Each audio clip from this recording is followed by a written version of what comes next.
October, Cello. Welcome to Upset October at wannamakeabet.com. We have arrived. Party's over for the favorites. It was a nice September. It was nice while it lasted for everyone. But boy, did it get bloody last week. Real bloody. Yeah, it sure did. I got to tell you, I am virtually tarred and feathered after last week. Man, did I take a lashing? I mean, thank God at least I came back Sunday night, but I think most of the damage was done by then before I had the Patriots money line and the +8.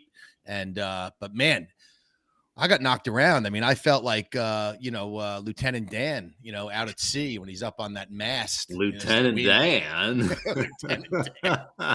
I mean, I was just getting knocked around out there, brother. And I think a lot of people were. I mean, like you mentioned, it was a rough week for favorites. Underdogs 9-5 on the week straight up. So wow, you were saying, it was going to happen, and it happened. So I lost about half my units, regrettably. The Wong Teasers' first losing week of the season. They were 0-4 this week. Mm-hmm. So that was, I guess that was bound to happen too, right? After such a hot start. So yeah, we're where we are. And that's why you got to keep your unit bets kind of the same. Can't chase. If you're gambling real money and you're losing, you never double down. You can't do it. It's just not the way it works. Stick to your unit play and live with it. Yeah. Well, you need to have, are you going to have a mea culpa as it relates to the Giants and the Jets? I mean, you need to come clean. Yeah, I had them both in Wong Teasers, right? I thought 8.5 would be clearly enough, and I was dead wrong. I thought Jackson Dart would play better than he did. He basically gave him the ball twice, in the plus territory, and the Saints were good enough to take care of it. And by the way, there were 5 touchdowns. There were 5 turnovers in that game. Yeah, I'm saying 2 by Dart, alone, just 3 like dropping the ball. Like he just fumbled the ball. Yeah. On moves. He wasn't good. Listen, you were right about Rattler throwing a nice ball. His completion percentage is pretty good for a guy that was 0-10 straight up in his career. Mm-hmm. And I got to give you credit on the Saints. You were right. I was wrong on that one for sure. I really thought that Dart was changing things around with the culture of the Giants, and that I know they never win in New Orleans, but that was with Drew Brees. And I just thought going down there with Dart against a bad team with, Rattler, I just thought they'd get it done, and boy, was I wrong. As for the Jets, the Jets are the Jets. I guess they're the same old Jets. They may be worse than the same old Jets from a lot of the stuff I've been hearing and reading. With the penalties and the undisciplined behavior and the turnovers. And their best players are not playing well. Sauce Gardner got beat over the top by George Pickens. That can't happen. He's an elite corner. He hasn't had an interception in 3 years. How much of it do you think was that the Jets being that bad, and I know they're 0-5, or your opinion, if it's changed at all, about Dallas? Well, Dallas has a good offense. They've always had a good offense. Dak was my starting quarterback in my daily fantasy, and I'm on my fantasy teams this week. He did great for me. He got me 36 points. It's not the issue. Dak is not the issue. The Dallas Cowboys can't stop people on defense. So I thought the Jets would be way better than they were, moving the ball with Breece Hall and Garrett Wilson. And even the new tight end, who I think is great out of LSU. I know a lot of people picked up this week, but they just can't get out of their own way. The Jets cannot get out of their own way. And it's like really hard to watch them. When you have units on them and you finally sit down and watch some of this Jet stuff, you kind of understand how much of a struggle it's been for Jet fans, all of our friends that have rooted for this team forever. It's just horrible to watch. I told you, I wrote them off the week before watching them play the Miami game. I didn't write them off. I said I'm done with them until they show me something different. Yeah. Well, they didn't show you much this week. They were kind of the same. I love Dallas. I wish I could have got you. I wish I could have got you on my side. I love Dallas, and I know they're either overperforming right now, or look, Mike McCarthy's gone.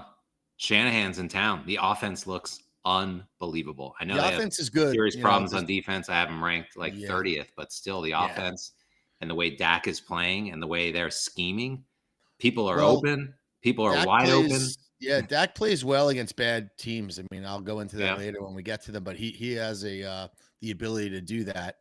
And you're right. Their offense is clicking on all cylinders. The problem with Dallas is they can't stop anyone. I thought Fields would be better, and I thought the Jets offense would put up just as many points and their defense would be better. And I was wrong. Yeah. So anyway, we ended up 2-3 on the week in our top Yep. 5 picks, which was regrettable. I sort of I would pin the losing week on one game specifically, and I don't want to spend a lot of time. I mean, it's already Wednesday, and we've recovered from it for the most part. But the Arizona Cardinals, and just in general, what happened to Survivor players. I mean, the reason why I called it Upset October was because basically people were nobody had dirt on their jerseys after September. I mean, all 4 weeks, the top 3 or 4 plays got there, no problem. And last week, it all started on Thursday night. There was a huge play on the Rams against 49ers, laying 7.5. They lost the game outright on a Correct. I would say the Arizona loss was much worse because, when you cause a fumble, for somebody going into the end zone, I mean, that's tough to recover from. But I think what happened in the Arizona game between DeMercado dropping the ball at the threshold and also the fumbled interception that was kicked into the end zone and recovered by Lockett, it was unbelievable. And I told you during the week, I watched that game back. I watched the second half specifically just to watch every play. And it was really sad what happened. And I thought there was terrible effort by the Arizona defense when they needed it most. And Cam Ward was obviously heating up, but they weren't getting to him. And it looked to me like they weren't trying. And I think that's worth mentioning overall, like how defense is so contingent on effort in general. And a lot of times you just don't see the effort by teams that are supposed to be good on paper on defense or not. And teams that are not supposed to be good suddenly have effort out of nowhere. And it's just really hard to handicap when that's the case and you don't know what's going on. And again, my final thoughts on that was just how disappointed I was in Kyler Murray and his leadership.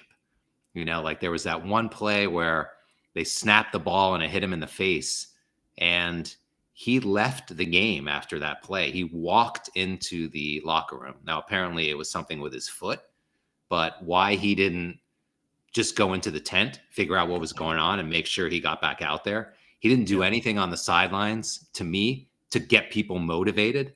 I'll just, if that happened to Baker Mayfield, he'd be walking up and down the sidelines telling everybody, don't worry about it. Guys, it's no big deal that he dropped the ball as he was crossing the threshold. Like, we're going to be good. Let's get him on the next series. Like, Kyler Murray wasn't doing any of that. He was sitting on the bench with like a befuddled look on his face. And maybe he was a little bit injured, but they're never going to win with him as the quarterback of that team. I'm convinced of it now. There, I'm done. Okay. Wow. Yeah. There's a lot to unpack there. Most of which I agree with. I mean, I'm not so sure about the defensive effort. I mean, honestly, the game obviously turned when DeMercado, I renamed him DeRetardo, fumbled the ball before crossing the goal line. And I was enjoying a lovely, lovely day here outside. I had been hosting what Jenny called an October Cinco de Mayo, which was rescheduled because our kitchen had just gotten redone and we weren't able to do it in May. And I was enjoying margaritas and I made white sangria and we were outside and the TVs were both going Yankees, and it didn't matter that the Yankees lost. It didn't matter that the Jets and the Giants lost. People were having a great, great time. And I had 2 of my Survivor picks on Arizona. I had him in a couple of bets. And of course, the 70-yard play would have made it 28-6. And I'm feeling really good. And all of a sudden, I see the replay and I got to be honest. What came out of my mouth came from deep inside of me. And I was in a room of basically 20 people having a great time. And the turns of their heads snapping around and looking at me, and and I don't even know where this came from. And I got to tell you, I want to thank DeRetardo for this moment of self-reflection that I've had in the last couple of days on myself. I have to like admit, a coach. Like a coach. I was shocked back into this, and part of it had to do with the look of just disgust on my son's face, and when he looked at me and basically came up to me later that night and said, "You can never say anything like that again." Oh God! In front of people. And I said, you're right. And I said, so then I thought about it. I didn't sleep well, and I'd been thinking about it. And I do have an issue, and I always have had an issue in gambling and in the way I look at these players and in society in general with dumb people. I have had a hard time my whole life dealing with dumb, stupid things. I don't understand it. I don't deal with it well. I need to bite my tongue. I have to be better. Morons are people too, and I need to learn that, and I need to understand that people do dumb shit. Yeah. And they're still people, and I need to be better. So I know I've said a lot there. That game threw me into a tizzy. I mean, I went from a mental high to a complete downward spiral quickly, very, very quickly. I was just flabbergasted, and I didn't recover. And I don't know if that's just gambling. I don't know if that's people on this site can understand it, but I don't think the average human being that doesn't gamble has ever experienced anything like that.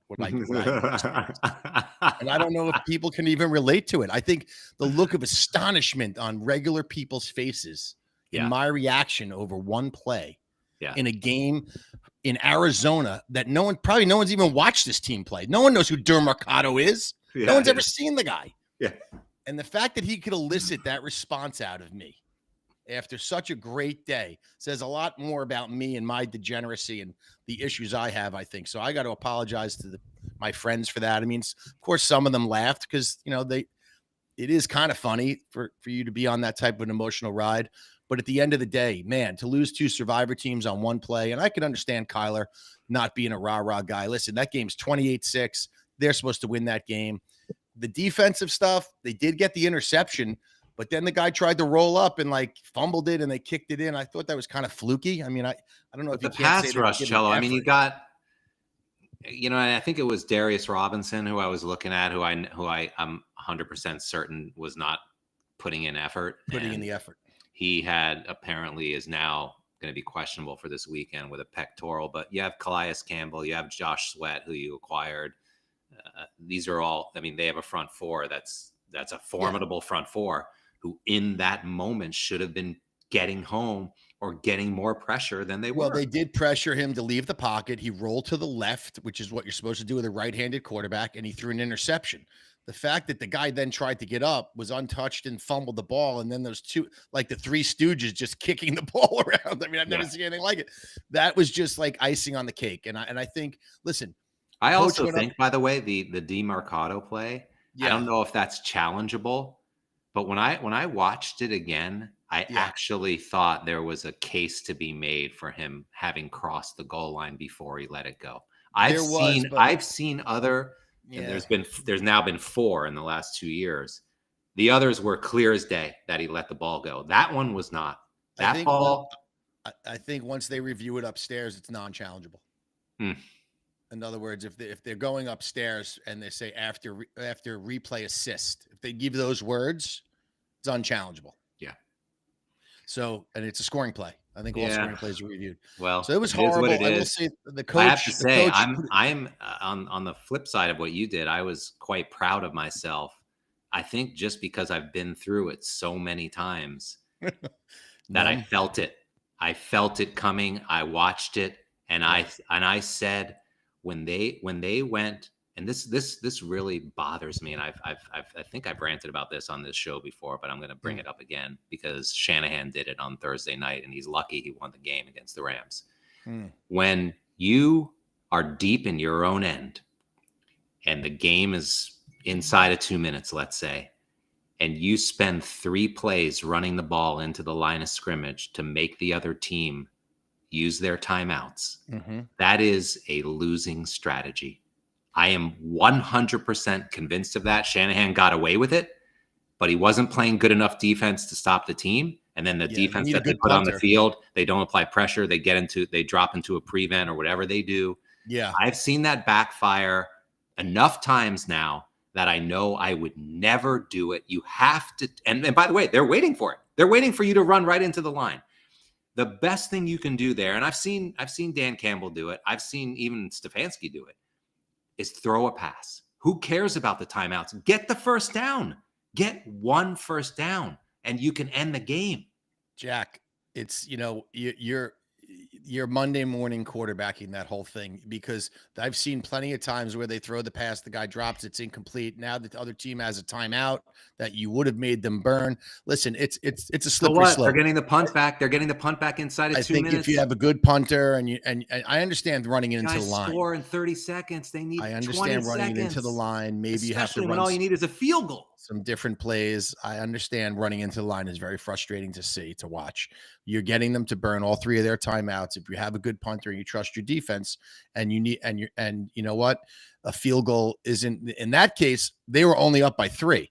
So you have a little bit of a better argument. They were up by 3, and the Rams could have tied the game, and they elected I know not that, to. yes, in the San Francisco game, but I'm Yeah, saying that's what in you're the talking Arizona about. game. You're talking about Shanahan. Well, both. Arizona did it also. Arizona did it also when they were up by 2 with Okay. 2 something left. Okay, you mentioned Shanahan, so I was thinking of that. Yeah, but, they both did it this past weekend. Once DeMercado fumbled, and then that ridiculous interception thing happened when they recovered, I knew the game was over. Like almost as soon as you can't come back from that, what he did. Do you understand that?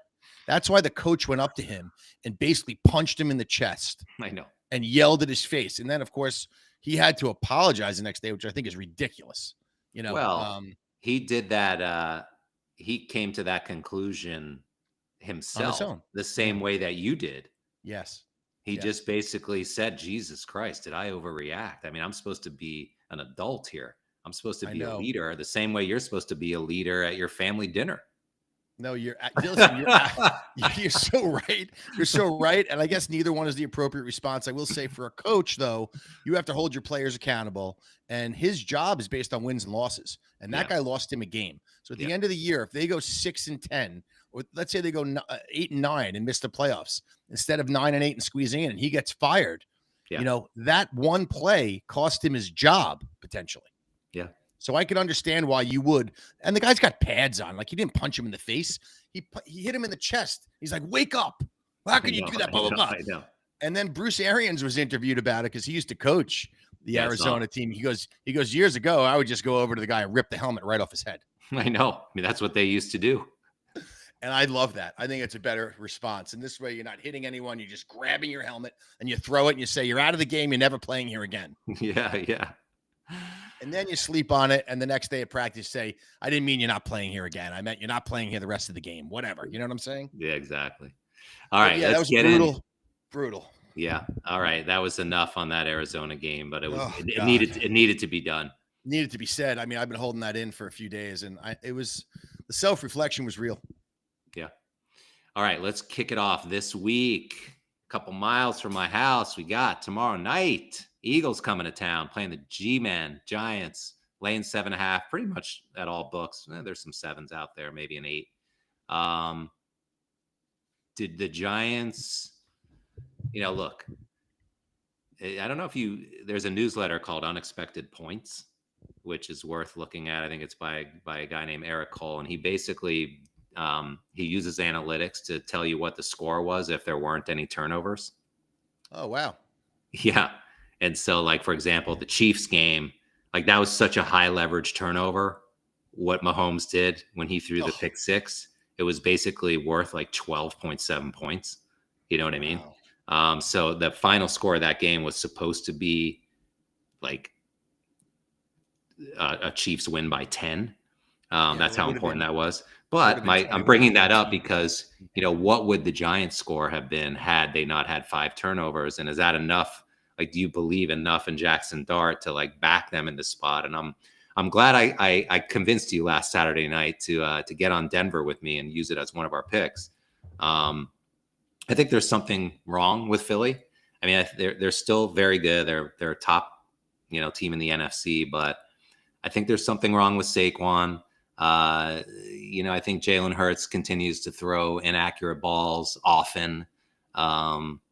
They're a very good team, but this feels like a little bit too many to me with a brand new quarterback and a team that's desperate for a win. Like, are you willing to back the Giants after what happened last week?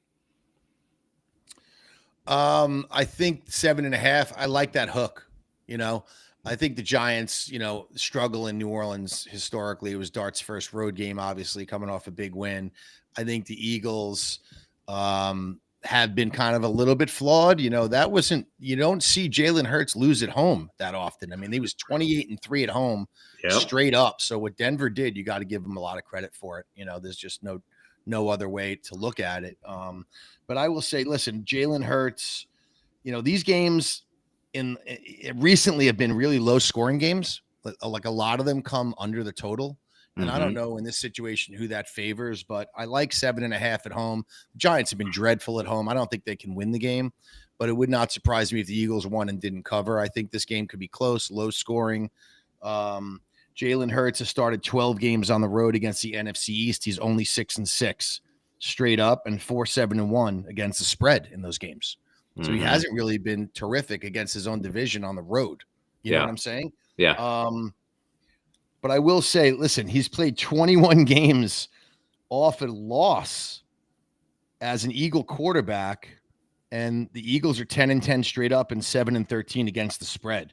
Wow. In a divisional moment when that happens, he's 2-5 against the spread. So, I'm looking at the data. I'm looking at the way they're playing. I think the Giants shot themselves in the foot a lot last week with stuff that hopefully could be corrected.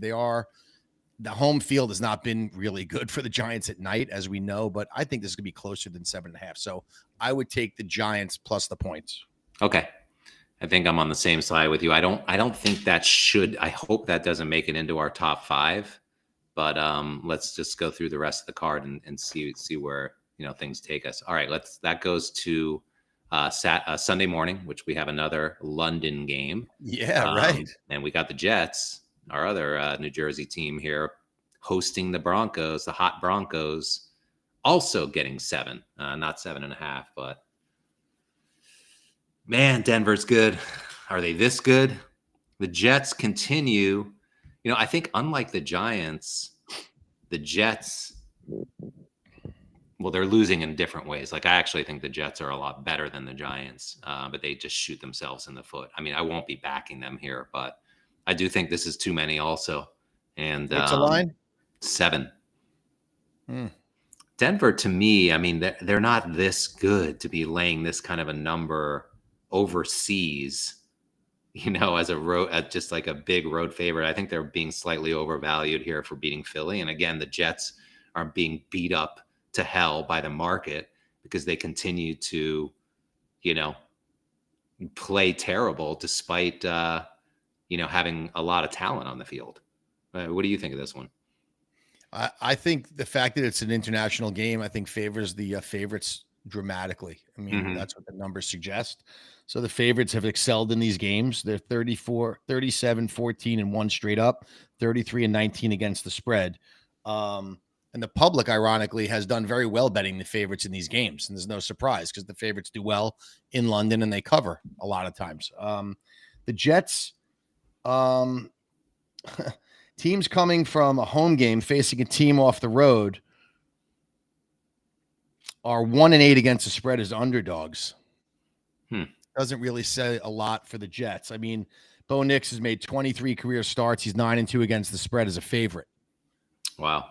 So he does well, I guess, as a favorite. He's not so good as an underdog, which is kind of what surprising was about last week. I think last week was more about and I know he made some big throws, especially that last touchdown, which was unreal. And I think it was a little bit more about Philly kind of not getting their act together. This whole thing that's going on with AJ Brown it can't be good, for the team. Like he's complaining about his targets, he's complaining about his target share and all this stuff. And Jalen, they run the ball more than they throw it, and their defense isn't the same. They're not getting the sacks that they're used to getting. So you're right. There's something going on with Philly, but I would feel pretty comfortable here.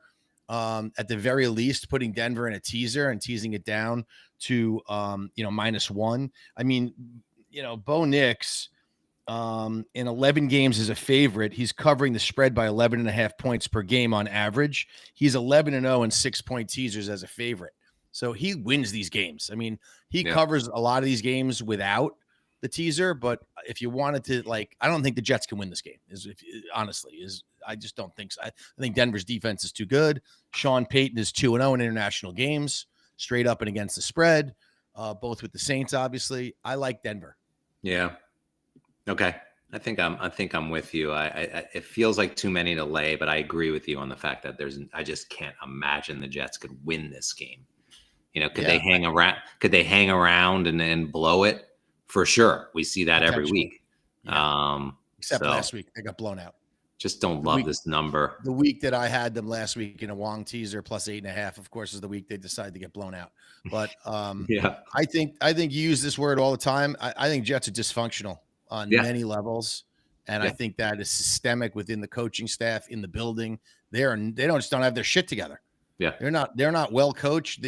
These pre-snap penalties. I mean, there's crazy stuff going on. They're turning the ball over. They can't get a turnover. They're the only team in the league through 5 weeks that has not had a turnover in the NFL. Right? I read since 1933. Oh my God. Yeah, that's a lot of football. Yeah. So they're not taking the ball away. Sauce is not what people thought he was. He's not getting interceptions. He got beat over the top by George Pickens last week, who's a number 2 wide receiver, not a number 1. And he's been playing amazing. I can't imagine betting the Jets here. I like Denver to cover. Okay. Speaking of Dallas is taking the show to Carolina, and Carolina has been bet in this game. This line was 3.5 earlier in the week. Or was it always 3? Let me just look at this. Yeah, there was 3.5, came out 3.5, if not 4. But money came in on Carolina. And it was an exciting game last week between Carolina and Atlanta, right? No, Carolina beat Miami. Sorry, Miami. Yeah, and they came back and won the game. That was an exciting game, man. They came back, a lot of points scored. Rico Dowdle, my God, I wonder what Dallas. Right, you played him. Not only picked him up and played him in fantasy, but I can't help but think what Dallas is thinking of letting him go, considering the problems they're having running the ball. But yeah, I think they're a feisty team. I like I feel like they've turned a corner a little bit, and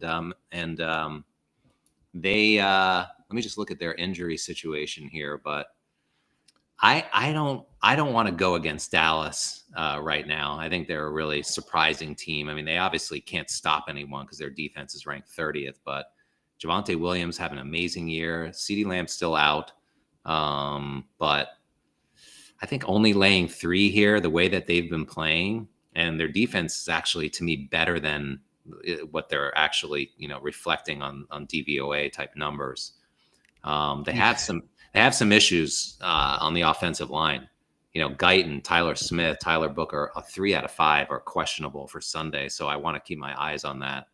But assuming those guys go, they have issues in the secondary too. I mean, Bland questionable, Thomas, Donovan Wilson, oh my God, they have like a major cluster injury in the secondary on defense.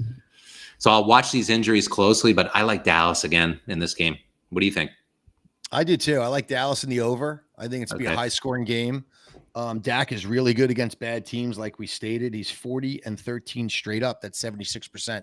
He wins against bad teams. Wow. 65% against the spread. There's been 18 times where he's played like on a road trip, the second consecutive road game. He's 12-5-1 against the spread. But early in the year when that happens, he's 5-0 against the spread in September and October in those spots.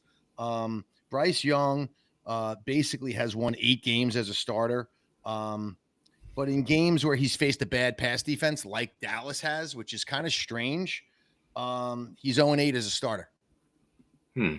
So I would like Dallas, certainly in a teaser. If they're only laying 3, maybe a money line bet. But I listen, the way Dak is playing, I can't imagine that unless there's a lot of injuries and maybe this Rico Dowdle angle of him being cut by Dallas and now he's got a shot to go after him. That's always kind of scary. I didn't think about that. Yeah, I like that. It's always a little bit scary for a team. And Bryce Young does play better at home. Listen, they shut out Atlanta at home. They came back and beat Miami the other day at home. And when they go on the road, they're just not the same team. So second week in a row on the road for Dak, but he plays well against these bad teams. I would be comfortable with Dallas in a tease and on a money line to lay 3. I mean, if we have to, as our 5th game, I'd rather go with him than Bryce, but I'm hoping we could find, some other games. Okay. It just seems like a little bit of a sucker line, doesn't it? Like, how are they only laying 3? But I guess the market is still not thinking highly of them, given the way their defense has been playing. But man, it's like if you're going to get into a scoring fest with Dallas, you better have a lot of weapons. And I just don't know if Carolina, has that.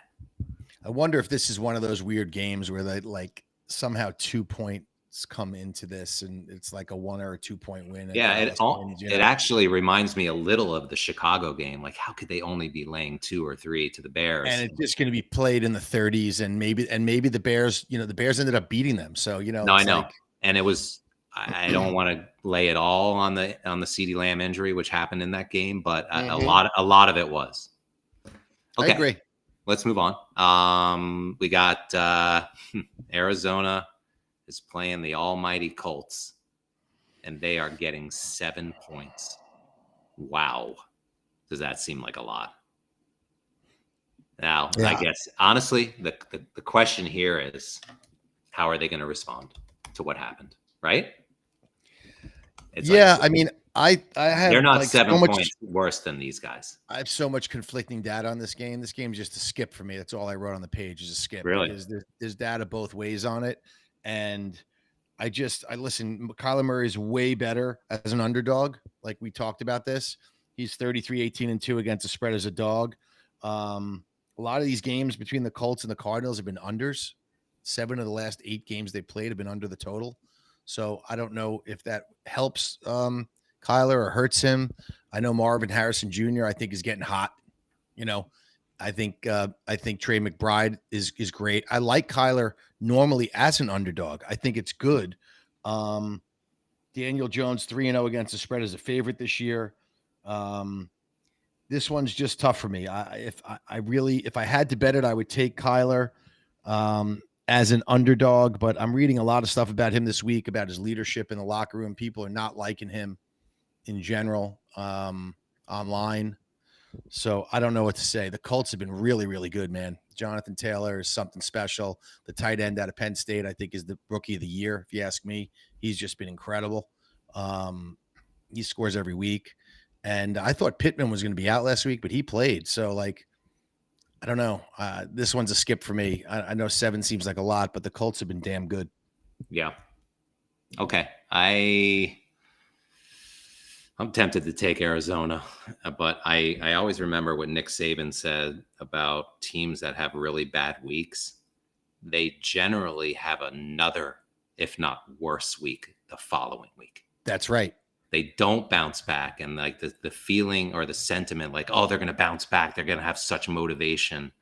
I mean, just look at what Penn State did this weekend at UCLA as like a perfect example. You know what I mean? And maybe he's talking just about college, but I think it applies.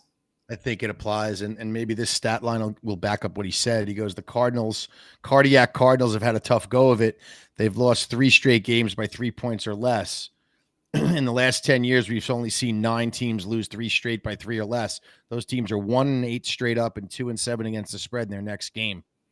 So kind of like what Saban was saying, like that when you lose a lot of these close games in a row, it's really, really hard to break out of that. It doesn't, you think in your mind that, oh, they're so close. Like that it's kind of like what happened to you with the Jets last week. Like the Jets had lost a bunch of games in a row by like a field goal at the end or some silly turnover at the end. Right. Mm-hmm. And I'm like, oh, they're at home. They're playing a bad defense. They're going to get right. I'm putting in +8.5. I'll be okay. And they got smashed. Yeah. So, and I don't know if that's going to happen in Arizona this weekend, but it wouldn't surprise me. There's a lot of turmoil in Arizona now after that play. A play like that is very hard to recover from, I think, in general. So I'm skipping the game. If I had to bet it, I would lay the wood with Daniel Jones and Jonathan Taylor. They've just been too good. Yeah, I think I tend to agree with that. Okay, let's move on. We've got the Cleveland Browns visiting the Steelers. Steelers, Jack against Cello, everybody. Here we go. Cleveland's taking money. I got you a great sweater I told you about that I got as a gift, and it doesn't fit me well. It's all Browns colors. It's beautiful. J. Crew, I think it is, and I'm just going to send it to you. You can wear it. Does it say Browns, or it's just like a no? It's just the colors. It's just, but it's like you could wear it with jeans or whatever. But orange and brown, and like a light brown. Oh, nice. Like 3 colors. Yeah, it's nice. Gerard would like that too. Dude, it's legit. Yeah. I know your buddy Todd said. I mean, who likes the color brown? I mean, has he met Gerard? He gave me shit one day. He's like, "Who likes the color Gerard. brown?" And I'm like, "Well, first of all, I didn't pick it, but I mean, brown is a stylish color. If you ask When Gerard." Gerard was dating Val all those girls ago, Yeah. and he first came out to the house and we went to Todd's for like a summer barbecue thing, the two of Yeah. them showed up in matching, I would say like ivory and brown striped bodysuit like things. I don't know what they were. I think they were both linen and they had like, I don't know. Oh god, it's classic. Oh, it was so funny. And Val was a bit of a legend in Dick's Hills because I took them that same weekend. They slept over. I took them to a party in Dick's Hills. It was lobster night. Yeah. And it was, we were all eating these beautiful lobsters and having all this fun. My friends had a pool and it was heated and the lights were on the pool. And all of a sudden we look over and Val is topless, Oh my god. diving into the pool in a Yeah. And like two of these guys, that had young kids and like wives that didn't touch him anymore were like dying. Oh my god. I don't see them that often anymore because we're really not friendly. And this happened probably, I don't know, when Gerard was with Val probably 20 years ago. But if I do bump into them, and occasionally I would on a soccer field or whatever, they would always bring it up to me. Yeah. Look, Cleveland showed some mettle last week on the road in London, and they played pretty well for most of the game. Gave up a heartbreaking touchdown in the last drive when all we had to do was either stop them or at least force a field goal that would have tied the game. It was 17-14. I mean, we played great defense for 58 minutes. Did that under come in, by the way? I know you liked it. Was the smallest total. It was 36. Did that game go over that total? Yeah, it did. It ended up going over 21-17. It was 38. Oh my god! But the original number, like you pointed out on the pod last week, was 41. 41. Yeah, the closing dropped line down. Terrible. Yes. Dropped down 5 points when Gabriel was starting. I don't know. It's funny that only the total moved. The line never. Right. Moved. The line didn't move. The total moved way down. Right. Yeah. Exactly. So interesting. And CLV. Sorry to interrupt you. Go off. Yeah. No. I mean, I look. I think we can cover this game. I think there's a chance we can win this game. I think Dillon Gabriel played very well in terms of not turning the ball over, getting rid of it quickly. He went through his reads. He had the operation down. There were not a lot of false starts. The offensive line actually played pretty well. Keyshawn Junkins played well. The defense played well, except for one slip up by Denzel Ward at the very end. And Carson Wentz had a great game. I mean, he didn't turn the ball over, and he had 2 touchdowns. And I don't think like Carson Wentz has been in the league for 10 years. And there's not, to me, much of a difference between like he and Daniel Jones. I said that last week, and I kind of feel like he's not that bad. He made a great throw to win the game. That throw he did over Denzel Ward. That was a perfect throw. I know. And to Addison and look, Jefferson had a great game, but he wasn't the guy on that last drive. Addison was, and Addison was benched at the beginning of the game. He didn't play. He wasn't allowed to play in the first quarter. He was like in the doghouse with McConnell or something. Yeah. Wow. Anyway, the Steelers, I don't think the Steelers have the defense that the Vikings do. And I think the Browns have, look, this is obviously a big rivalry. I kind of feel like it's a field goal game that we lose. I like the 5.5, but I wouldn't bet on us. I told Brad, don't bet on us. And I beg Brad every week not to bet on my team. I've been doing that for decades. So I don't know. What do you think of the Steelers this week? Listen, I'm just not going to speak from my heart. I mean, the Steelers, I think, are having a pretty good season with a 40-year-old quarterback for a team that the week 1 showed absolutely no spine on defense. We're getting Joey Porter Jr. back on defense. I know that helps. Jalen Ramsey on the other side is dealing with a hamstring. That doesn't help. We don't have Highsmith. Herbig's emerging. We're not fully functioning. I thought the offensive line had its best game ever last week. 2 weeks ago, we had a bye last week, and finally came together. And I think that's a really, really good sign for us because we have good young players up there that were drafted high and they've struggled and they really put together a solid performance last week. Now you got Myles Garrett coming in and you got the Michigan kid rookie that you have coming in, and it's going to be really tough sledding. Daniel Graham. Yeah, and I don't even know if Jaylen Warren's going to play. I know Gainwell was really, really good, and I actually tried to pick Gainwell up this week because I think he can get a lot of touches, in this offense. The offense is not spectacular in any way. I mean, we have DK Metcalf, you have Calvin Austin III, who you occasionally get the ball down the seam. We have no number 2 wide receiver, and we have 3 like similar tight ends that kind of like catch 5-yard passes. So Yeah. I'm just going to stick to the stats. The Browns have lost 21 consecutive regular season games in Pittsburgh. I don't know if you're aware of that. Yeah, we never last win that Thank they you. had Thank you was for putting numbers. 2003. Tim Couch was your quarterback. Wow. That's the last time you won a regular season game. I know you've won a playoff game there. The in-season bye has done the Steelers well. They have won and covered 5 straight off that bye since 2020, including going 8-0 straight up and 6-2 against the spread off a regular season bye since 17. So Tomlin's pretty good here. Early buys are even better. Tomlin's 9-1 straight up, 7-3 against the spread when the game off a bye in their first 8 games of the season. So, it helps us when the bye comes earlier with Tomlin for whatever reason. Maybe we're not as banged up as a team. Here's the thing that, as a favorite of 4 points or more, Tomlin is only 12-26-1 against the spread. Wow. He's the least profitable coach in the NFL in that spot. Wow. Yeah. Least profitable. That supports that supports my it's too many. I think this is a field goal game. Thinking I wouldn't bet on us, but yeah. I would take. I think that's a good point though about the you have the rest advantage, which I didn't realize, and it's almost like it's an extra rest advantage because Cleveland had to go to London, and so it's like second straight road game. It's not like we were in Tennessee or fucking London last week. It's a lot of travel. Yeah, it's a lot of travel. I think the Steelers eating, like traveling flights and eating bad Indian food on top of losing to Minnesota. It's like awful. Oh my God. That just, I don't know why I just had a flashback of Fran on an international flight in a toilet. It's a disaster. All right. So, no the play only guy here. I know who shits on planes. New England Saints. Jesus. I mean, is New England at the point where they're laying 3.5 on the road already? That's what we think of them after beating Buffalo. That's I kind of been impressed with Drake. I'm impressed with Drake May. I mean, he's a top 5 in the league in completion percentage. The kid's got moxie. Me too, but this is like they should be laying 2.5. What's 3.5? It's the Patriots. It's their defense still sucks. They don't have a great offensive line. The Saints are feeling themselves after getting their first win, and they've been scrappy in every game that they've played this year. I think this is too many. Yeah. What's the data say?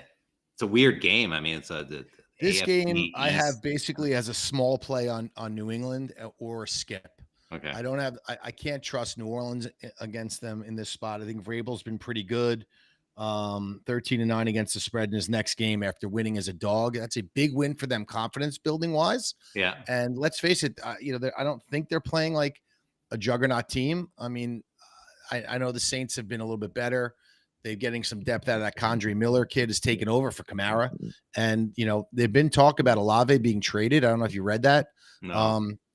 That's being bantered around, but I guess 3.5 probably too many, but this game's a skip for me. I'm sure we can come up with better games, but gun to my head, I would put, I can't imagine the Patriots losing this game. I think they're better than the Saints. Okay. I think I like the Saints. I think they can either win or keep it very close. I think the Patriots are overvalued after beating Buffalo. Let's move on to the Rams Ravens. Makes sense. That take makes sense to me now that thinking about it. I wouldn't be comfortable betting the Saints with my perception of them as a team. I don't think they're very good. Yeah. All right. Rams Ravens.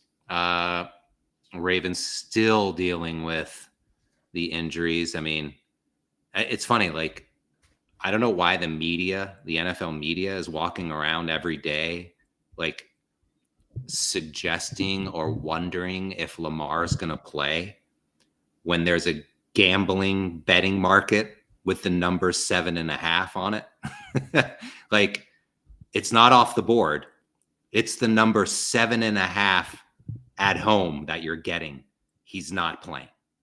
And Roquan Smith is not playing. And I don't know about, let me check some of these other statuses, but man, what Houston did to these guys, right? Absolutely embarrassing. You know, Harbaugh was booed off the field by his own fans. I've never, ever, ever seen that. Really? The effort, I thought, by the Baltimore defense, or what was out there, I guess, fully not representative of starters. I'm sure they had a lot of call-ups in that game. I thought in every aspect they played like dog shit. And I bet Baltimore, and I had them in a Wong teaser plus 7.5. They were never in the game. The effort by their players. Did you see the Mark Andrews play? No. Mark Andrews caught a 7-yard slant over the middle in his hands, bobbled it, turned around, and handed it to a defender. I've never seen that. Are you serious? Yeah. You mean like he thought the play was over? No, I'm just saying he caught the ball, juggled it around in his big fucking hands, his meat hands, and instead of just grabbing it and pulling it in, he just left it out there and then bobbled it right into another guy's hands. It wasn't even covering him. It was unbelievable. I fucking could have. I'm like, how is this possible? Oh my God, I've never seen anything like it. Anyway, I love the Rams in a teaser here. I think there's no way. I don't think the Rams are absolutely not losing this game. As a 4-point favorite on the road, McVay and the Rams are 16-0 straight up. They've never lost in this spot when they are this type of a favorite on the road. Now they're only 9-7 against the spread, but they do win those games by an average of 14 points. And the status of Baltimore's defense right now and the way they're playing now, I don't know. Maybe Harbaugh is a good enough coach, and he is so infuriated, and maybe the players are embarrassed enough. And they do have Derrick Henry, obviously, and maybe and Zay Flowers. I mean, Cooper Rush is their quarterback, but maybe they're embarrassed enough to do something about it. But the Rams are a good team, and the Rams are pissed. You know what I'm saying? Like, the Rams are a team that's coming in here, I think, really kind of nasty off that loss to San Francisco. And then the previous week, the way they lost to the Eagles on a blocked punt, run in for a touchdown, or a blocked field goal, whatever it was. So I think they're going to be in a mood to just kick ass. So if anything, I would put the Rams in a lot of teasers and lay a point on the road. And I would, if I had to bet them, I would say they should cover. Yeah. I think I'm with you. I don't see this getting better. In fact, I see it potentially getting worse. They're the worst defense in the NFL. And that was before these guys got hurt. Yeah, that's true. The people they're putting out there have made them much worse. I mean, God, the fact that Houston could go in there and do what they did, I think the Rams are just going to absolutely light them up. And I mean, Stafford, Nakua, Cooper Rush has another 3 interceptions. I mean, I don't know who else. They don't really have a third string quarterback, and I didn't see them make any moves this week. So it's going to be another Cooper Rush show. I mean, maybe he won't be as bad, but man, they're going to be playing, I wouldn't say a better defense than last week, but equally good. Yeah, I like the Rams also. Me too.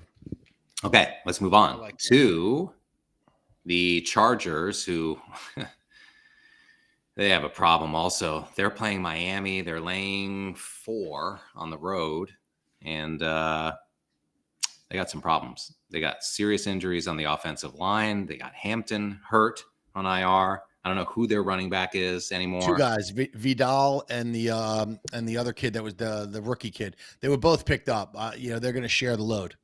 Okay. Haskins and Vidal. Yeah. Okay. You know who emerged for them a little bit, which is nice to see for us, is Gadsden, the Syracuse kid who's playing tight end for them, has been a pleasant surprise for them. Yeah, he's played well. Of course, they obviously have McConkey, they have Keenan Allen, and they have Quentin Johnson. So, they have a good team. The thing that kills me about the Chargers, I think they're in real trouble here without Slater and without Joe Alt, and they've lost Khalil Mack. So you could argue that they lost 3 Pro Bowl players off their team. Now, granted, they do have Herbert and they have a great offense. I would not lay 4 here. I like Miami. Wow. How, though? How could you like Miami? Tua at home is 26-9 straight up in his career. He's questionable, by the way. Did you know that? Tua plays better at home. If he plays, Um, he doesn't play a lot of good teams at home. He's only played 7 teams above 500. Believe it or not, that's so funny at home. He plays a lot of bad teams, I guess. He's 4-3 straight up in those games. The Apparently he has Chargers. a bad hip. Does he really? Yeah. Well, we'll see on Friday. Darren Waller is also questionable. Chargers have been a hard luck team, man. They are 1-10 straight up and 2-8-1 against the spread in games decided by 3 points or less. Yeah. 1-1 I was this year. so, that was one of our picks last week, and I was so disappointed. I mean, it was 10-0 in that game. They gave up 27 unanswered points. 27 unanswered points, and Jaden Daniels played well. And the kid was really good. The running back with the 2 last names who I drafted and played in fantasy, he was great. Finally. You took him? Yeah, I have him. Krosky Merritt? He's been horrible. He finally emerged. Wow. What a game he had. Yeah, I like him a lot. He scored twice on the exact same play. Did you notice that? The sweep left? I did, yeah. Or like the cutback left? He was overjoyed after the game that he was being interviewed by Tom Brady, his hero. Really? He almost broke down on national TV. He was giddy. And Brady had given him a football signed. Mm-hmm. And he's like, "Oh, it's just been such a pleasure to be able to talk to you." That's great. Something like that. It was incredible. Like, when you see your idol and you're probably like, yeah, that's Tom fucking Brady. You know what I'm saying? Yeah. I like Miami here. I mean, all right. Some of the things. Chargers are traveling from California to Miami to face the Dolphins. Over the last decade, teams travel to face Miami after playing a home game are just 19-33. That's the 5th least profitable city in that span. It's a hard thing to do. Did Miami play last week? Oh, they did. They lost to the Panthers in Carolina. Oh, right.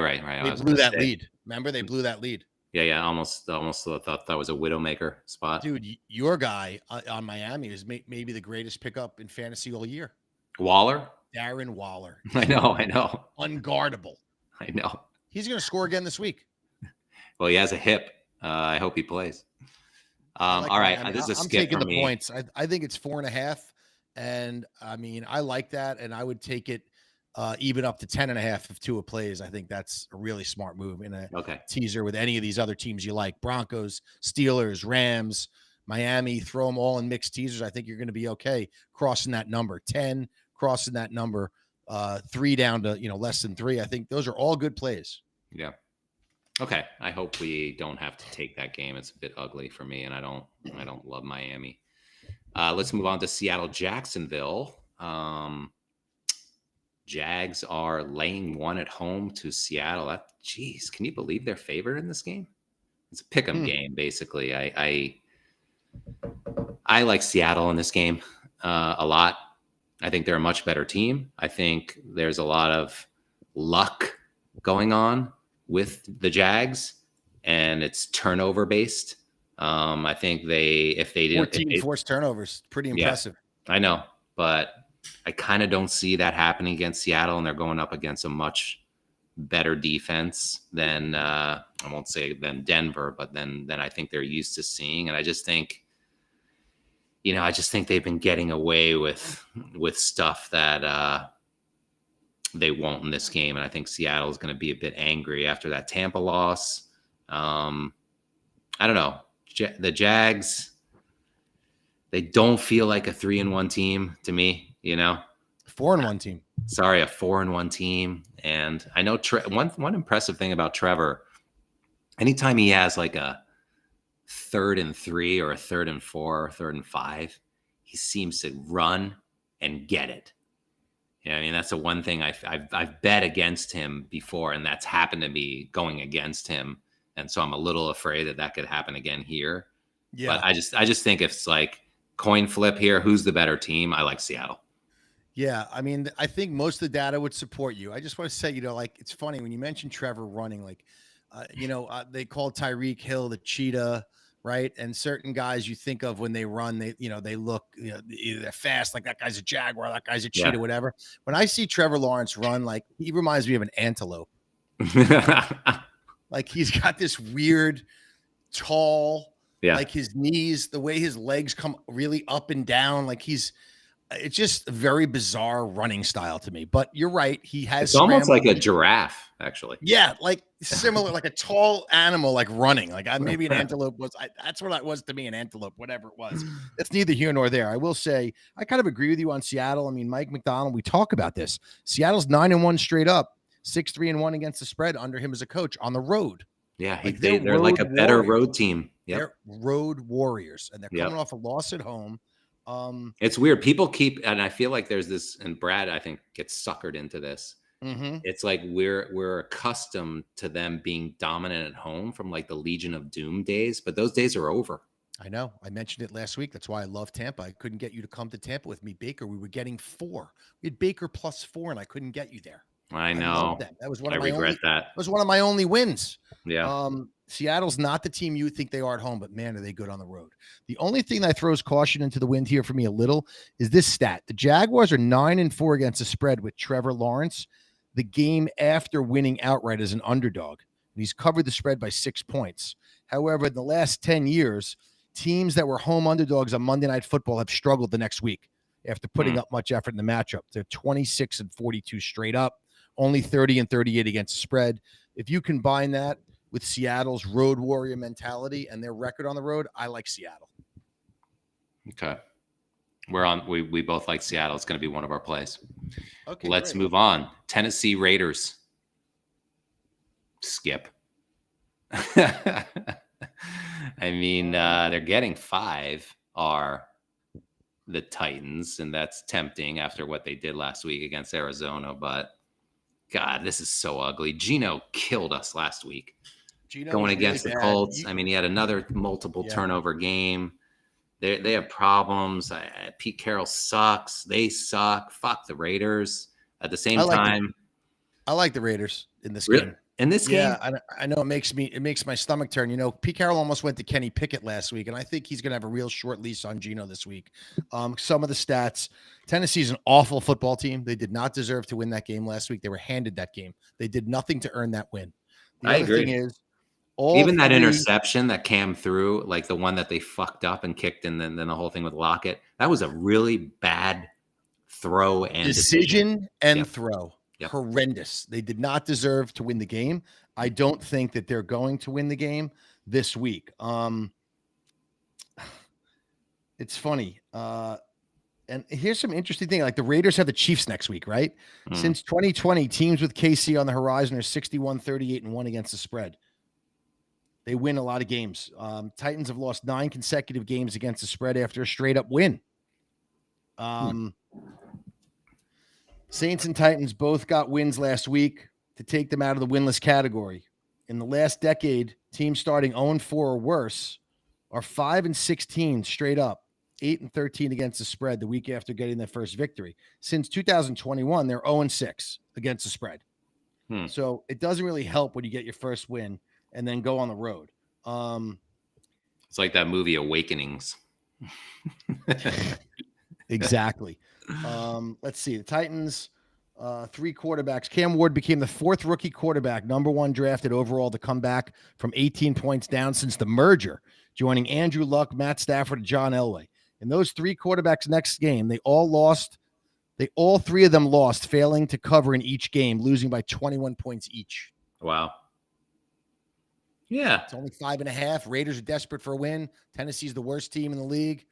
I mean, I'd have to like go like that, but they still have Gentry. If Bowers plays, he's good. They still have Mason Crosby. They're at home and they're laying less than 5.5, whatever, to a bad football team. I like it. I'm changing my strategy. Remember, I've been a diehard, and this is one of my mantras. Yeah. I won't bet on bad teams. Well, guess what? You fill in the blank about what I'm about to say. Half the league are bad teams. More. They're all bad. So I can't do that anymore. Right. I can't say I don't bet on bad teams because you think you're betting on the good teams and they suck. Last so week, they went 0-4. They went 0-4 last week. Buffalo lost. The Lion. I mean, every team lost last week. Eagles. I mean, Eagles lost. Right. So any team. Chiefs lost. That was my conclusion, was that any team you think is good is also mediocre. with the MFL, right? All that stuff. It's just they're all capable of just playing so bad. And yeah, okay. The Lions are very good. Yes. Even they are capable of doing it, you know. Yeah, we'll talk about it. I mean, if you're going to beat the Lions, you beat them on the road when they're on the road on grass. That's how you beat the Lions. You know what I'm saying? But you're right.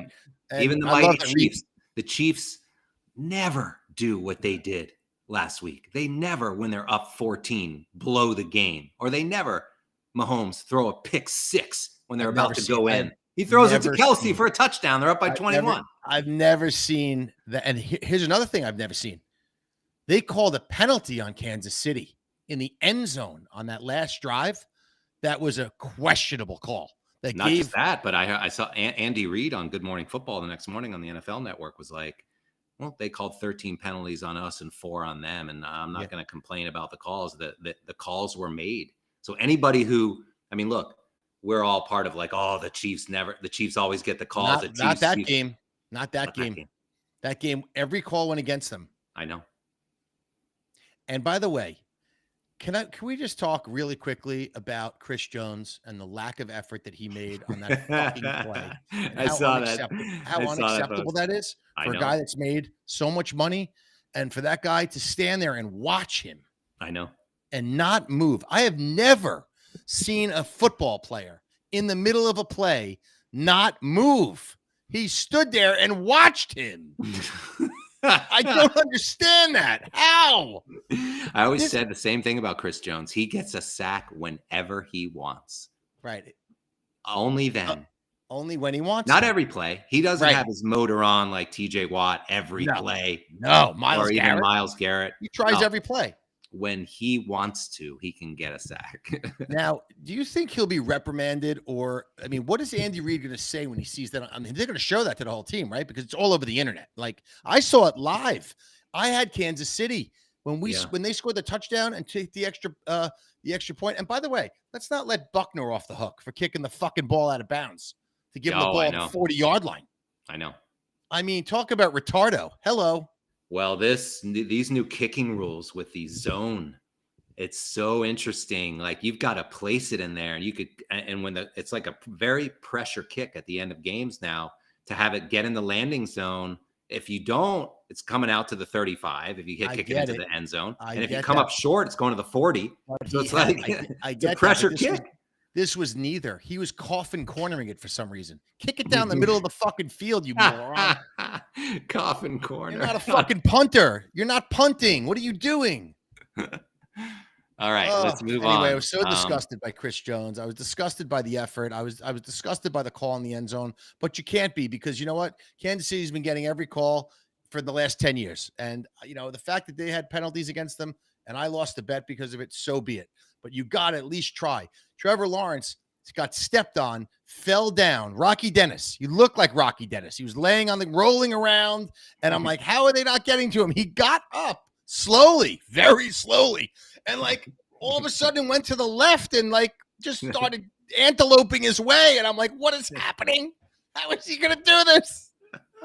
I can't believe he got up off the ground and sort of like just sauntered, It's incredible. It's true. It's like slow motion when he runs, but yet it's very powerful. And and you can't tackle him. You cannot tackle him. Tall, like he is tall. So like when he dives forward, like he's like already yards ahead. No. I know. He's like Josh Allen. I mean, 230 pounds, like 6'6", like he's big. That game, the NFL is mind blowing sometimes. You just some of the way some of these games end, it just blows my fucking mind. All right, we like the Raiders. 49ers Bucks. Good game. Tampa's laying 3. It's a really tough game for me, Jack, to handicap. I have as a skip. Shanahan's record in this spot has not been great. 5-10 against the spread with Purdy, 13-9 against the spread with other quarterbacks. Is Purdy playing? He is listed because Mac Jones got hurt, right? Mac Jones played great against the Rams, but I think he got hurt, his knee.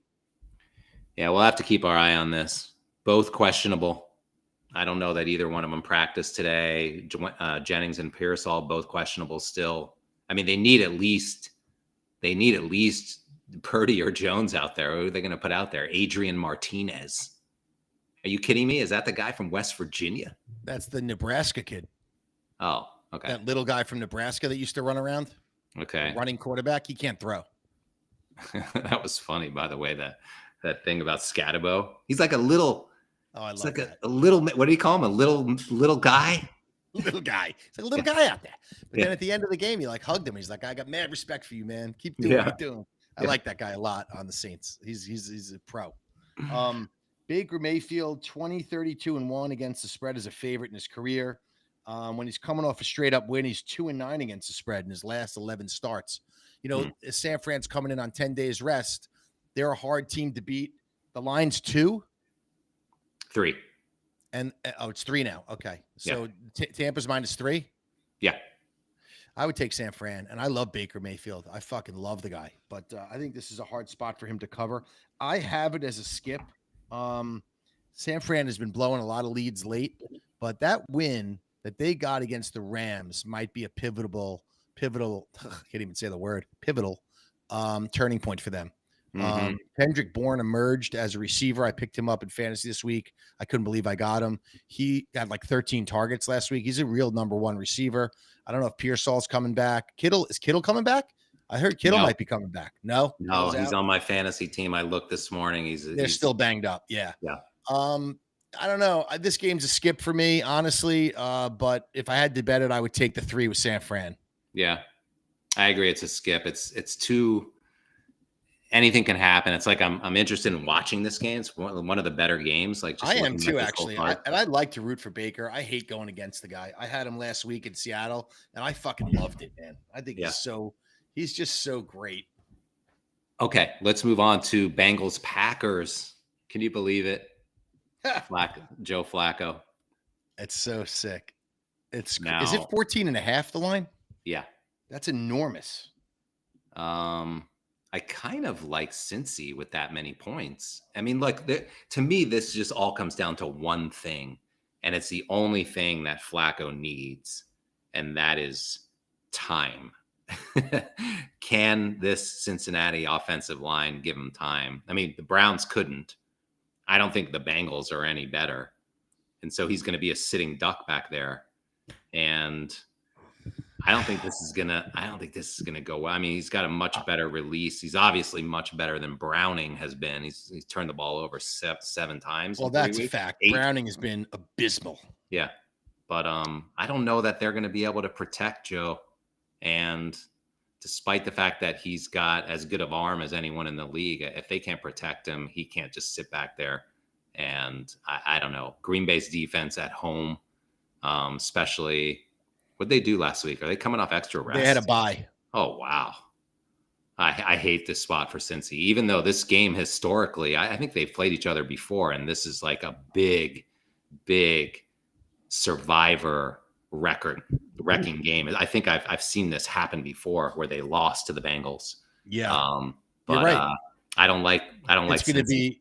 This is going to be a gangbang. The biggest loser and jinx guy last year, Eddie's my partner Eddie's client, who's just this guy who's just a multimillionaire. I mean, he owns Apple at 4. I'll never sell it. You know, it's like the sickest thing.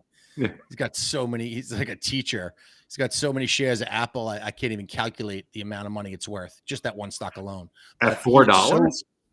He owns Apple at $4. He's owned it for 20 years. Oh 25 my God. years. Yeah. The point is he can't pick his nose. Like, he gets eliminated from Survivor every year. He walked into the office on Tuesday and said Packers. Yeah. So we're going to be on Cincy with our anti-Survivor. We're going to be on it with the anti-Survivor. I wouldn't bet this game at gunpoint. I don't trust that. I think it's too many points, and I could never bet Cincinnati. They're so bad. So we're just going to go with our system. If that's what it is and that's what it dictates, fine. But I would not bet either of these teams, and I will not bet this game. By the way, even despite how bad Browning played last week, the Bengals were very much alive for a backdoor cover at the end of that game. I don't know if you were watching, but when everything was falling apart with us, with Arizona and the Chargers at 4:00, like we were 1-1 at 1, and I was like, oh, we're gonna go 4-1. It's looking like we're gonna go 4-1. Yeah, I was like, it's all falling apart. And now the Lions are going to blow the cover because they were up by 11 and Cincinnati had the ball. Did you know that? No. We were going to get backdoored in the Detroit game. And suddenly we got a safety and then it was locked up. But there was a moment there where we were up by 11, and I'm sure a lot of people had the number 11 who bet it late. Like Gerard probably had 11, with Detroit because he bet it at 4:18 in the afternoon. But so sick. I think Cincy's very much alive for a backdoor cover in this game, especially if they can just protect Joe and he starts throwing the ball to Chase and what's his face on my team, Higgins. I don't know. Oh, yeah, they're alive. All right, let's move on. Final game of the day is going to be, oh God, this is the best game of the day, the night card. Lions Chiefs. Woo! What a game. Detroit Lions getting 2.5. What a game is right, man. It's going to be really something. Is that Sunday night or Monday night? Sunday. Yeah, Sunday night. Chiefs, Lions are taking money. I think it's a little too many for them to be a 2.5-point dog here. And the Chiefs haven't shown me much. I'm not impressed at this point now with the win over Baltimore. They blew the game last week against the Jags, who I don't think are very good. And I don't really think turnovers. They lead the league in forced turnovers, so they're playing really good defense under this guy. You mentioned it, the new coach. Jacksonville's been really good on defense. Yeah. And Kansas City still put up 28. Yeah, but I just think that this is a different beast the Chiefs are playing this week. This is the best team in the league. Yeah. And for them to be a favorite, I don't like it. I like Detroit. I would bet into the 2.5 right now before it goes to 2, which I'm looking at my screen and it is moving to 2 across many books. So I like the Lions here. What's the total in the game? Is it wongable? Is it under 49? Total is 43 and sorry, that's Denver. No, it's got to be high. It's 52.5. Yeah, you 53. Can't want I like Kansas City. The numbers support Kansas City. Yeah, they really do. Goff and Campbell have been dominant on night games as a duo. They're 12-2 straight up, 7-0 since the start of last season. Both times they've lost have been in this spot as underdogs on the road. So they're 9-0 straight up as favorites.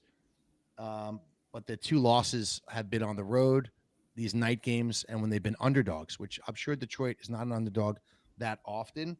Mahomes, when he's -3 or shorter as a favorite or an underdog, is 29, 12, and 1 against the spread in his career. It's pretty incredible. Mahomes has faced 3 teams entering. Let's see what the Lions were, right? They're 4-1. 4-1 against the spread to start the season. Mahomes has faced 3 teams covering 80% of their games this late in the season. He's 3-0 as Kansas City as a starter. He usually wins by 8.8 points. The Lions obviously score a lot of points. They average 35 points a game. Since the start of 23, Mahomes has faced opposing offense averaging over 30 points 5 times, and he's 5-0 straight up. So, and he wins those games by an average of 10 points. This, to me, is a game where Kansas City is going to come home. They're going to fix the mistakes. Andy Reid's going to coach the mistakes out of them, the penalties and all that stuff. You said it, 13 penalties. You're never going to see that again. The interception that Mahomes threw, I think, is a fluke. You probably will never see a 99-yard interception thrown and returned by him ever again. And I think Goff is vulnerable on the grass on the road, and this is a game that Detroit will lose outright, and I don't think they're going to cover. So I like Kansas City, especially anything under 3, I think, is a gift. I think you lock in Kansas City. I just feel like if they were the right side, the number's 3, and it's not going that direction, it's moving the other way. But we're not on the same page here. I like the Lions. All right, let's move on. Let's get to the Monday night. There's a doubleheader.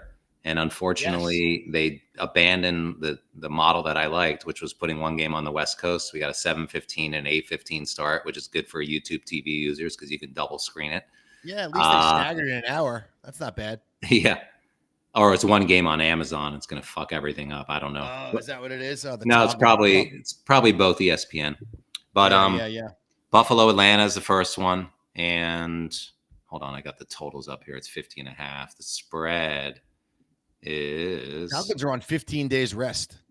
Holy cow. You serious? Yeah. 4. Buffalo's laying 4 on the road. I gotta say, I mean, maybe that was just an anomaly what happened the other night against the Patriots, but they looked terrible. Josh looked like his old self. He was turning the ball over, making dumb decisions, bad throws, coaching. Like, they looked so bad. Are they going to bounce back and, playing a team with 2 weeks rest, suddenly lay 4? Yes, probably, right? Like, if you don't think much of Atlanta, which I don't think you do, then you probably like Buffalo here. But man, what a disappointing performance the other night. And this so that's a short week. That was Monday night, right? Oh, they get a full week. Okay, so that's okay. Yeah, they're playing consecutive night games. Yeah. They've done that a few times, 9 times actually since in the last few years, since the end of 21. In the second night game, they're 2-7 straight up and against the spread. When the second night game is on the road, Buffalo is as a franchise is 0-7 straight up, 0-6-1 against the spread. So that's not great, obviously. When they play these back-to-back road night games and the second one is on the road, Buffalo has not been good. And all those numbers are with Josh Allen. So the difference is when Josh Allen is a field goal favorite or higher, which he is here, right? 3.5 or 4 in prime time, the Bills are 13-2 straight up, but they're just 7-8 against the spread. Very hard game to pick. You never know what you're going to get from Atlanta. You know what I'm saying? It's crazy. You would think coming off that rest with the 15 days is a unique spot for teams, but it has happened. It's happened 10 times since 2003, and they're only 3-7 straight up in those. So that rest doesn't necessarily help them. This game's probably a skip for me. If I had to take it, I would take Buffalo in a teaser. I don't think Buffalo will lose the game, but will they cover 4 on the road? I don't know. I think it's tough. Do you know that Atlanta's defense is ranked number 1 according to DVOA? They're tough. My God, I would not if you made me name the top 5 defenses just based on this year's data, I would not have said Atlanta.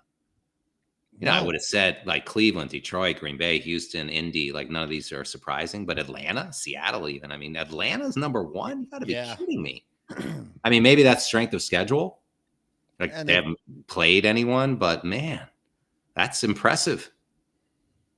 I like Atlanta. One less game than everyone else. I like Atlanta. I'm not impressed with Buffalo. I like Atlanta. Another home dog Monday night. They'll get the calls. They'll get some shit. I could be convinced from you if we can't come up with 5 on a Sunday. I think we have about 5 games we like already. Okay. But I could be convinced of taking the points there. I hate to bet against Josh. I love him. But I think 4 is a lot of wood to chop on the road in a dome. With Atlanta's a pretty capable team, I mean, so I don't know. Again, I think Buffalo wins by less than 4 if I had to guess, I just had a flashback to the Carolina game when you said that, but I let's talk about that. That was at Carolina, though. Atlanta got shut out. I know. They're very good at home. Yep. All right. Final game of the week is none other than the Chicago Bears at the Commanders. Jaden looked good last week, but I'm pretty sure Terry McLaurin, I got to just check his status. He hasn't been playing, but Samuels has been great. And the rookie running back kid was great. The line is 4.5. Let me just check on Washington's. What McLaurin did in practice this week. Won't practice Wednesday. Quinn expressed optimism earlier this week about McLaurin's chances of suiting up for week 6. This is a rematch of that the Hail Mary game last year. Not ready. Oh, yeah, that's right. That's what this is. Remember, Caleb was going to get the win, and then that guy, the cornerback or something was like not paying attention. Yeah. On the Bears. Remember? Yeah, he was chatting with the crowd. Fucking chatting with the crowd. And the next thing you knew, the guy fucking threw the ball over his head. Yeah. Right. He was chirping with somebody like in the second row, and he was like wasn't paying attention to a Hail Mary, and that got caught. And this game's in Washington again, huh? Got caught by Noah Brown, by the way. Is this game in Washington again, right? So it's not, they're not doing the Bears any favor. The Bears are coming off a bye, right? Mm-hmm. Yeah, they didn't play, so they're rested. The Bears are 0-4 straight up in prime time. Since the start of last year, Caleb is 0-4 straight up in prime time. The Bears have not been good in this spot. We know that. They do play a lot of games to the over because their defense isn't great. I wouldn't mind having a bet on the over here. There's 2 overs I like this week. This is one of them. And the other one is the Cowboy game. I think that game's going to go over the total as well. Cowboys, Carolina. Jaden Daniels is 4-2 against the spread in 6 career starts in primetime football. I like Washington in this game. I think I do too. I mean, it's very hard to like Caleb. Dan Quinn with Jaden Daniels is 8-4 against the spread. Not so good with other quarterbacks, but I would say if we have to take it, I like Washington. Me too. They play well. Them. They're ranked 5th. They're playing well. They looked really good last week against Chargers without McLaurin. If they're starting to get that running game going, Jack, they could be a scary team because this means Jaden Daniels has to run less. You give it to that kid McCroskey, and you let him do it. You still have Ertz, who amazingly at his age is still very, very effective. And Deebo Samuel, they're starting to figure out how to use this guy. And he's dangerous. We know from his days in San Francisco what that guy can do when you get the ball in his hand. So I don't know they're going to have McLaurin back. Probably not, but I still think they're going to have enough at home to beat Chicago. The question is with them, Chicago's got a lot of weapons on offense. I love this kid Odunze. He's been a real weapon for them. So if Caleb can complete some balls, maybe they could stay in it. 4.5 is a decent sized number. But if I had to do it, I would take Washington. I'm hoping we don't need to pick this game. Yeah, I agree with everything you said. I mean, especially like if McCroskey. Yes. Yeah. Man, he went to Alabama State. I was just looking up where he went to school. Man, never heard of this guy. Love how the NFL just pulls these guys in. Anyway, yeah, let's keep our eye on that one. I think that's both Monday night games actually suddenly look attractive to me. But all right, that's the show, everybody. We went a little bit long tonight because we had to do some venting, which I think was important for our just sort of our mental health. And I'm glad. Thank you for that therapy session. I really needed that. You didn't even charge me $150. Thank you. And looking forward to seeing everybody at the site. Remember, there's still invitations out for the World Series Cash League, which, by the way, is currently comprised of just 5 people who went to Syracuse and Anthony Castillo. The 5 regular degenerates that did it all summer. But it's great. I mean, betting baseball every night, there's nothing better. It's a lot of fun, guys. For $20, tonight. Good luck with your Yanks pushing to game 5. Baby.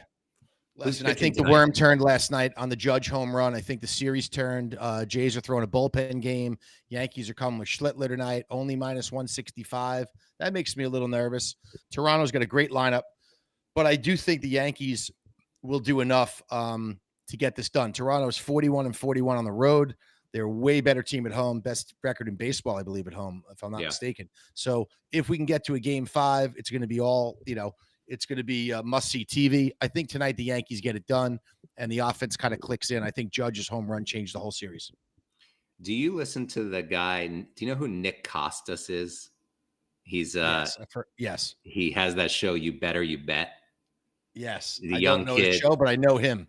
He's a young kid. He's super funny. I mean, this guy, he's great. He's really great. If you don't listen to him, you should. He's on the Fan a lot, but he's on Sirius Radio, which is where I've been listening to his show. He's so damn funny. Anyway, he was talking about the Judge home run on my way home tonight. It was really good. Yeah, man, good luck. And to everybody else, manage your bankroll. I mean, that's what it's all about. You got to sustain these bloody weeks. And the only way to do it is to just make your bet amounts consistent, because this kind of shit's going to happen. And it feels like it's happening more and more with the mediocrity and me abandoning my don't bet on bad teams is a perfect example, just because there just aren't that many good teams and they're all susceptible of losing. And it's just sort of like when these big 7, 8, 9 point favorites are losing outright and crushing survivor pools. I mean, that's just a perfect example of how that's true. It's really tough out there. This has been a really, really tough year for the public betting. The bookies are making a fortune. Games with 70% of the tickets or more are an abysmal record against the spread. I mean, it has been very tough sledding out there. If you're betting with real money, God, I mean, be careful. You know, It's one thing to lose units. It's another thing to lose hundreds of thousands of dollars, which nobody wants to do. Great point. And that's exactly why wantomakeabet.com is the best site on the internet that nobody knows about. Because it's just sort of like, it helps you manage all that. And it's like, no one's going to win. You're going to lose. Yeah. Everyone's going to lose. They capture downside for $500 and you get 3 entries. I mean, let's face it, you get more money, more units after week 8. You get more units before the playoffs start. If you get hot at any point, you can win. And if we get 50 people in this thing, you know, you're looking at, 25 grand in there. You get 70% to the winner. That's real money. You'll never make that money gambling in your own account. Probably never. Yeah, and that's just the New York league downside, right? That's just the New York league. You can be in these free leagues at the site. You can start your own league. You can Every league, $50 entry. It's not about necessarily playing for a lot of money. It's just you're right. You could set your own team, whatever you want to run your league for. You can. The point is to have that kind of upside for the limited downside is what makes this league so great. That's right. All right, everybody. We'll see you at the site this weekend. Get into the Baseball Cash League if you want. It's a lot of fun. And if not, good luck in your leagues as we get into the second week of October here. Good luck with your selection. Let's go Yankees. And I'm sure everybody already cut DeMercado. I know I did, off my fantasy team. Never want to see him again. Take care, everybody. See you, bud. See you guys.